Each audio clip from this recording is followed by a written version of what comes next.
Hello everyone, कैसे हो आप सब? आशा करता हूँ सब लोग अच्छे होंगे। स्वागत है आपका इस वीडियो में, जिसमें हम क्या करेंगे। आज से मैंने आपको बेसिक साइंस पढ़ाना स्टार्ट कर रखा है, ठीक है। तो चलिए इसमें हम बात करते हैं। सबसे पहले हम पढ़ते हैं बल किसे कहते हैं। देखो बल क्या होता है, मैंने यहाँ पर डेफिनेशन लिखी हुई है, आपको उसके ऊपर मैं हेडलाइट कर देता हूँ। देखते हैं यहाँ पर लिखा है बल क्या होता है, ठीक है। तो बच्चों बात करते हैं बल की। बल एक तरीके से क्या होता है, बल एक तरीके से हमें लिखा हुआ है यहाँ पर।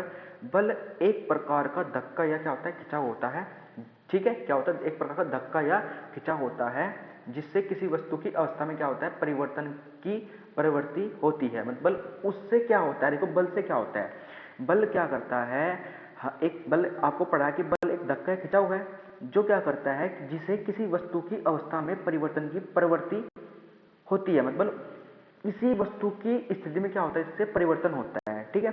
आई होप आपको बात समझ में यहाँ तक आई होगी कि भाई बल एक प्रकार धक्का खिंचाव होता है, जिससे क्या होता है, किसी वस्तु की अवस्था में क्या होता है, परिवर्तन होता है। ऐसा आप कह सकते हो। परिवर्तन बल क्या होता है कि किसी वस्तु की अवस्था में क्या होता है, यहाँ पर परिवर्तन होता है, ठीक है।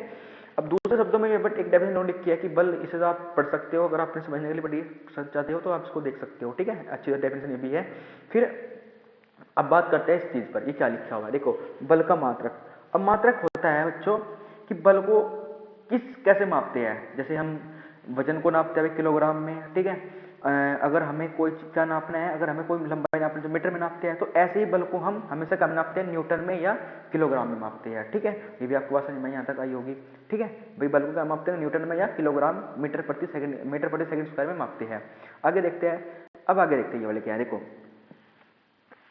एक बार थोड़ा सा, एक सेकंड थोड़ा भाग गया क्या, एक सेकंड रुकिए बस। हाँ ठीक है। देखो यह एक क्या होती है, सदिश राशि है। देखो सदिश राशि क्या होती है, आगे लिखा हुआ है इसमें क्या, यह एक क्या है, सदिश राशि है। इसमें परिणाम दिशा क्या होती है, दोनों होती है। मतलब परिणाम भी होता है और दिशा भी होती है। तो जिनमें भी परिणाम, देखो परिणाम क्या होता है, परिणाम होता है कि बल कितने न्यूटन का लगा है, मतलब बल कितने का लगा हुआ है। जैसे मैंने किसी वस्तु पर 10 न्यूटन का बल लगा उत्तर दिशा की ओर, तो इसमें दिशा भी पता हो गई और परिणाम मतलब कितने का लगा हुआ बल, तो वो होता है परिणाम। परिणाम मतलब बल 5 का लगा हुआ है, दिशा है उत्तर। तो जिसमें परिणाम और दिशा दोनों होगी उसे हम क्या बोलेंगे, सदिश राशि बोलेंगे। सबसे पहले आपको समझना चाहिए कि सदिश राशि किसे बोलते हैं, ठीक है। फिर आपको समझना है कि बल क्या होती है, एक प्रकार से सदिश राशि होती है। बल क्या होती है, प्रकार की एक सदिश राशि होती है, ठीक है। आगे चलते हैं। फिर पढ़ते हैं बल के प्रकार। देखो बल के प्रकार होते हैं, सबसे पहले हम पढ़ते हैं घर्षण बल के बारे में। बल का पहला प्रकार होता है घर्षण बल। घर्षण बल क्या होता है, देखो यह वह बल है जो किसी वस्तु की गति, जो क्या करता है, किसी वस्तु की गति की दिशा के विपरीत कार्य करता है। मतलब बल, कोई वस्तु देखो ऐसे चल रही है तो ये हमेशा क्या करेगा, उस वस्तु की विपरीत दिशा में क्या करता है, गति करता है, घर्षण बल, ठीक है। आई होप आपको समझ में तक आ रही होगी। इसको आप अच्छी तरीके से पढ़ लीजिएगा। फिर मैंने इसको कुछ उदाहरण दिए गए, जैसे देखो जब कोई कार सड़क पर दौड़ती है तो यह बल क्या करता है, सड़क और ट्रक कार के टायर के बीच क्या करता है, कार्य करता है, ठीक है। आगे देखते हैं यहाँ पर, हम आगे फिर पढ़ते देखते हैं यहाँ पर, ठीक है। अब इस घर्षण बल को आप कम कैसे करोगे, ठीक है। तो घर्षण बल को कम करने के लिए क्या करना होगा, चिकना समतल तल बनाना होगा। आपको क्या करना पड़ेगा, चिकना और समतल तल बनाना होगा। फिर उसके बाद पढ़ते हैं कि अभिकेंद्र बल क्या होता है। देखो अभिकेंद्र बल क्या होता है, आपको सिंपल समझाता हूँ, ठीक है। देखो अभिकेंद्र बल सिंपल से क्या होता है, जैसे मेरे पास यहाँ पे मैंने एक वर्त बना रखा है और इस वर्त पर मैंने एक कोई यहाँ पर क्या वर्त पथ है, जो वाला है ना, ये वाला ये हमारे पास वर्त पथ है। इस वर्त पथ पर हो क्या रहा है, यहाँ पर कोई कण है, ये कण क्या कर रहा है, यहाँ पर गति कर रहा है। ये कण क्या कर रहा है, यहाँ पर गति कर रहा है। तो ये जो गति कर रहा है, इस ये जो गति कर रहा है, तो इस गति के और यहाँ पर मेरे पास वस्तु केंद्र है, तो ये केंद्र क्या कर रहा है, इस केंद्र से इस वस्तु पर एक बल लग रहा है। तो जो बल लग रहा है, अगर कोई वस्तु वर्त्य पथ पर गति कर रही है तो वर्त्य पथ पर गति तो कर रही है वह, लेकिन क्या होता है कि वो वस्तु क्या करती है, केंद्र पर एक बल लगाती है, जिसको हम क्या कहते हैं, अभिकेंद्र बल कहते हैं। ये मैंने लिख रखा है कि जब कोई वस्तु वर्त्य पथ पर गति करती है तो उसके केंद्र पर एक बल लगता है, जिसको हम क्या कहते हैं, अभिकेंद्र बल कहते हैं। जो मैंने यहाँ पर बताया भी आपको कि भाई ये कोई वस्तु है या केंद्र पर बल, केंद्र पर क्या करेगी, एक बल लगाएगी, इसको हम क्या बोलते हैं, अभिकेंद्र बल कहते हैं, ठीक है। आगे चलते हैं, यहाँ पर देखते हैं फिर आगे क्या है। आगे हमारे पास है चुंबकीय बल। देखो चुंबकीय बल क्या होता है, आपको आपने किताबों में पढ़ा होगा चुंबकीय बल। ये क्या होता है, दो चुंबकों के बीच में लगता है, दो चुंबकों के बीच के, या एक धातु की, ये कोई धातु होगी हमारे पास, जैसे लोहा हो गया, ठीक है, उनके बीच में लगता है तो बल। ये तो आपको समझने पता ही होगा। उसका नाम पढ़ते हैं घर्षण बल।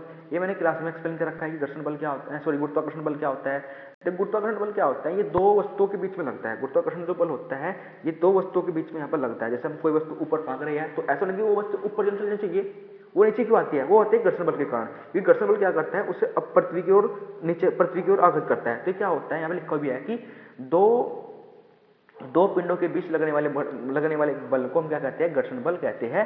ठीक है, ये आपको समझना है। आगे पढ़ते हैं संतुलित बल। ये इंपॉर्टेंट है। ठीक है, ये अच्छा भी है, पूछा भी जाता है क्वेश्चन पेपरों में। देखो, किसी वस्तु पर लगने वाले अनेक बल, किसी वस्तु पर लगने वाले अनेक बल, मतलब कोई वस्तु है, समझिए यहाँ पर किसी वस्तु पर वही बहुत सारे बल लग रहे हैं। जैसे मैं एक आपको समझाता हूँ, अभी एक सेकंड रुकिएगा। ठीक है, अभी समझाता हूँ आपको मैं। देखो, ये मेरे पास क्या है, एक सेकंड रुकिएगा।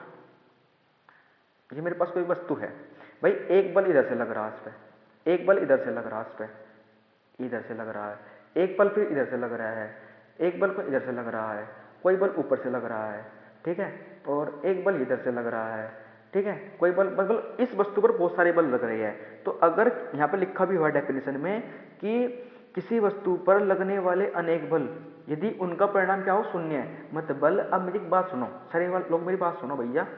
भाई ये मान कर चलो, इन सब का मान क्या हो? शून्य हो, मतलब भाई जब बल इधर, जब बल क्या हो रहा है, यहाँ से भी लग रहा है, यहाँ से भी लग रहा है, यहाँ से भी लग रहा है, यहाँ से हर जगह से बल लग रहा है भाई, सारी तरफ से समान समान बल लग रहे हैं भाई। अगर ये भाई साहब अगर, सुनिएगा एक बार जरा ध्यान से, अगर ये भाई साहब अगर 5 न्यूटन का बल लगा रहे हैं, ये भाई साहब 5 न्यूटन का बल लगा रहे हैं, ये भाई साहब 5 न्यूटन का बल लगा रहे हैं, ये भाई साहब 5 न्यूटन का बल लगा रहे हैं, ये भी और ये भी, तो होगा क्या कि इस वस्तु पर तो कोई फर्क नहीं पड़ेगा, कोई एक्चुअली कोई फर्क नहीं पड़ने वाला है। तो इसे हम क्या कहेंगे कि इस पर इसका जो मान होगा वो क्या होगा? शून्य होगा। तो यदि लगने वाले बलों का परिणाम शून्य होता है तो उसे हम क्या कहते हैं? संतुलित बल कहते हैं। ठीक है, आगे चलते हैं, फिर आगे देखते हैं हमारे पास क्या है? असंतुलित बल। असंतुलित बल क्या होता है? देखो, अनबैलेंस फोर्स का होता है। देखो, किसी वस्तु पर लगने वाले सभी बलों का परिणाम शून्य नहीं होता है, मतलब कोई वस्तु है, सिंपल सी, वही हमारे पास वस्तु है, इसका अगर मान क्या है, इसका मान अगर शून्य नहीं, इन पर जो लगने वाले बल है इनका मान अगर शून्य नहीं है तो इस वस्तु, तो इसे हम क्या बोलते हैं? इसको बोलते हैं असंतुलित बल। ठीक है, आपको बस यहीं तक करना है, बाकी मैं अगली वीडियो में आपको बताऊंगा। ठीक है, तो थैंक यू, यहाँ तक, आपके इन तक आप कॉपी में नोट कर लीजिएगा, उसके बाद बाकी कल